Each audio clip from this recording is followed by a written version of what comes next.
No, this doesn't mean that it's it for me. It's just more of a, if it is it for me, I want to be able to go through with it. Okay. Jank, last run, you've been here a long time. What will you take away from this place after all you've been through? You know, I think there's obviously a lot of stuff to take away. You know, being here for 5 years, you experience a lot of big games, a lot of highs, a lot of lows. But I think just, you know, really what I'll take away is kind of the bond that I've formed with a lot of my teammates, both past and present, you know, just in everything that we've gone through. And so I think that's the thing I'll take away from here the most. Parker, I think Coach said you hurt your ankle in the game. What's your status? You know, a lot can change in 24 hours, but we're trending in the right direction. We're working on it every day, and you know, we're going to keep trying to ramp it up and hopefully be ready for the game. What is your opinion of the speeches? What are you gonna say? You know, I'm gonna save that for the moment. No sneak peeks, but you know, just gonna try to talk from the heart, speak from the heart. Very grateful for my opportunity here and my time spent here. So, you know, hopefully it can. I won't be too nervous, but yeah, just gonna let everyone know, give thanks to everyone that deserves it. So that's kind of what I got planned.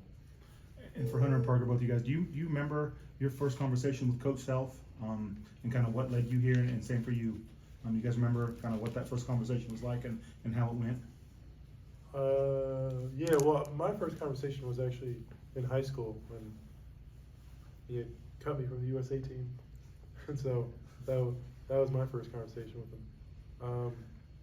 So yeah. Mine was Still a little mad at different. him. Yeah, mine was a little different. I wasn't expecting one from Coach Self, so it was more of a surprise for me, more of a grateful thing, more of like a happy surprise than I'm sure it was Hunter. But yeah, you know, I'm glad we both got us here at the same time. So. Jake, what's it been like for you, kind of seeing your role as a walk-on change over the years and become kind of a leader of that group? Yeah, I think that kind of just goes along with the experience, you know, especially with the amount of turnover that we've had the last couple of years.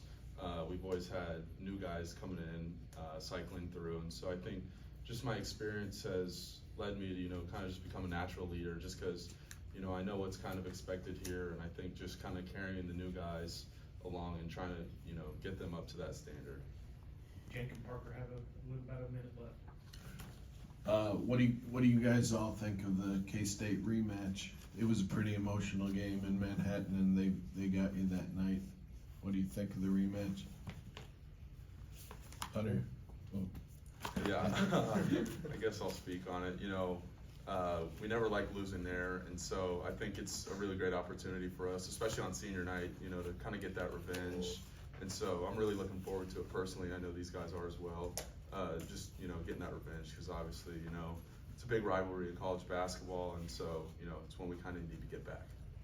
Jenk, you've been here a long time, like you mentioned, and there's been a lot of times where the fan base is like, throw Jenk out there. Why doesn't he get to play more? He shoots it well. What's that been like for you to hear? You know, it's been very special, obviously, getting the support of the fans. And, you know, tomorrow night I'll be able to get my first start, so I think that's going to be a great experience. You know, hopefully some of those fans that have voiced their opinion will, you know, get that support. All right, you two, Parker and Jake.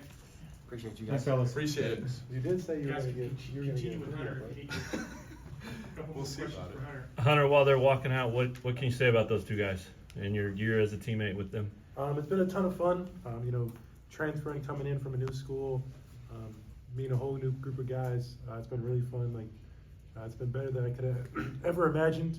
You know, hanging out with a new group of guys, just the way we bonded, the way we gelled off the court has been super fun. It's always, you know, a pleasure hanging out with the guys, whether it's, you know, just like in the hotel meeting room or just, you know, in the locker room after practice, before practice, stuff like that. You know, those two guys, but just the whole team in general. It's been a ton of fun just being around them. Hunter, I read a stat today, for the first time I think since 2020, Kansas isn't in the top 10.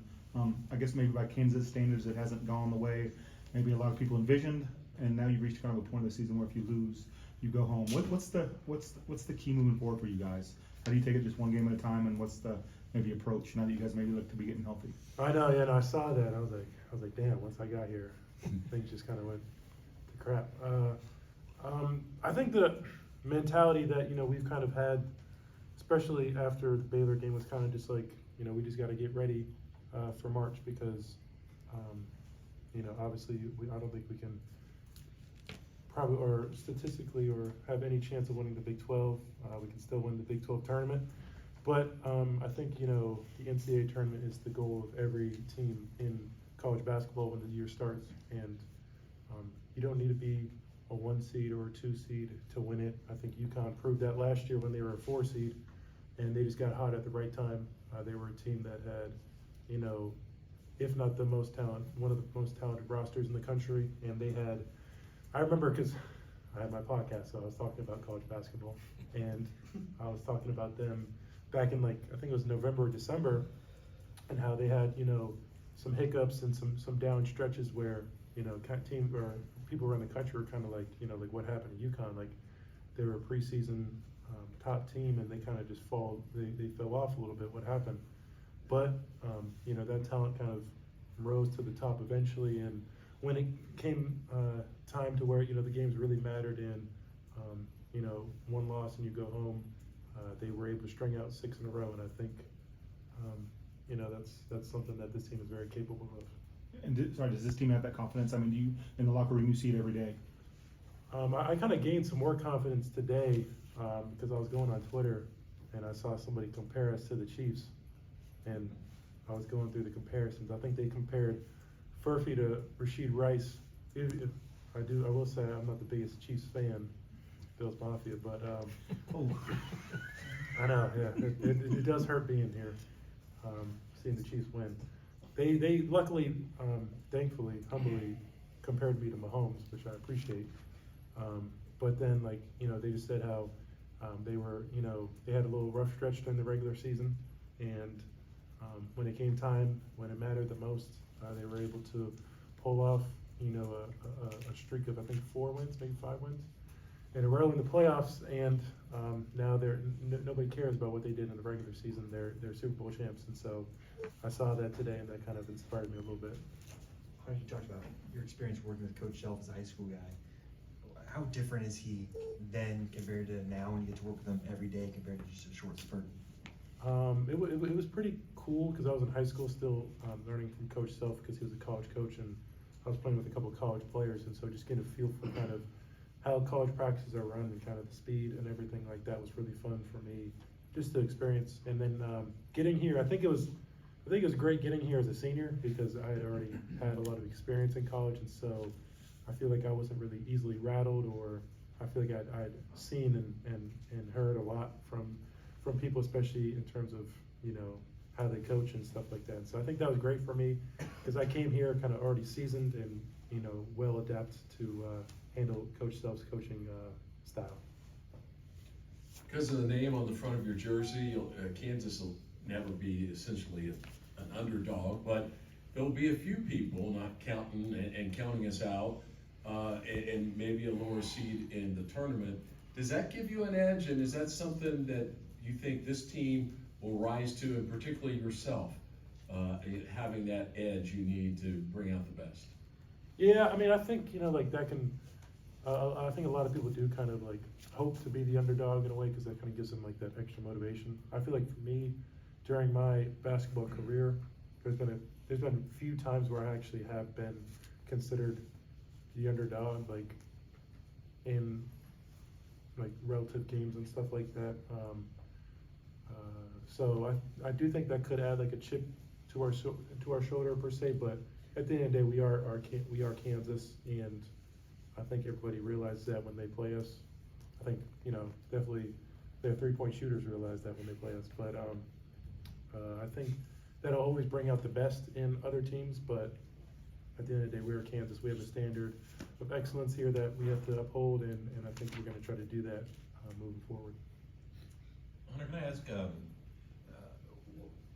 what's been the tone that Coach Self has brought to the team over the troubles of the last, you know, not winning, you know, with the losses, and now you need to look ahead to March?